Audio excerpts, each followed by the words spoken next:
सुप्रभात बच्चों, आप फिट होंगे, स्वस्थ होंगे, सेहतमंद होंगे।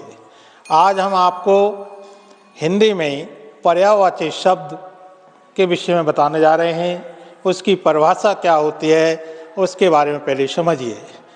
पर्यायवाची की परिभाषा आपको समझा रहे हैं। ऐसे शब्द जिनके अर्थ समान हो पर्यायवाची शब्द कहलाते हैं। पर्यायवाची जो शब्द है वो दो शब्दों के अर्थ से मिलकर बना है। जैसे पर्याय धन वाची। पर्याय का मतलब होता है समान और वाची का मतलब होता है अर्थ। तब जाकर के समान और अर्थ को मिलाते हैं तब वो पर्यायवाची शब्द बनता है।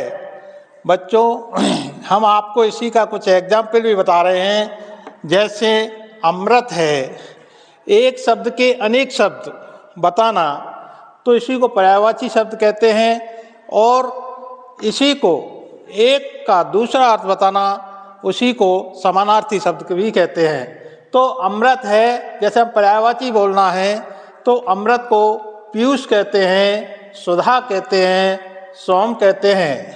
जैसे नेक्स्ट गाय है, गाय को हम गौ भी कहते हैं, गौरी कहते हैं, धेनु कहते हैं। माता, माता को हम जननी कहते हैं, मैया कहते हैं, माँ कहते हैं। अच्छा, अच्छा को हम उत्तम कहते हैं, महान कहते हैं, श्रेष्ठ कहते हैं। जैसे अगला नेक्स्ट है बच्चा, बच्चा को हम बालक कहते हैं, शिशु कहते हैं और नन्हा भी कहते हैं। ऐसे ही खुशी है, खुशी को हम आनंद कहते हैं, सुख कहते हैं, हर्ष कहते हैं। तो बच्चों एक बार पुनः फिर और समझ लीजिएगा परिभाषा। ऐसे शब्द जिनके अर्थ समान हो पर्यायवाची शब्द कहलाते हैं। मैंने बताया पर्यायवाची जो शब्द है दो शब्दों से मिलकर बना है।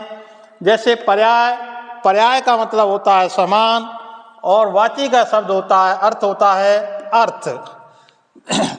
तो दोनों को जब हम मिला लेते हैं तो वो बनता है पर्यायवाची। पर्यायवाची का अर्थ होता है मायने में, जैसे हम उदाहरण बतौर बता रहे हैं आपको,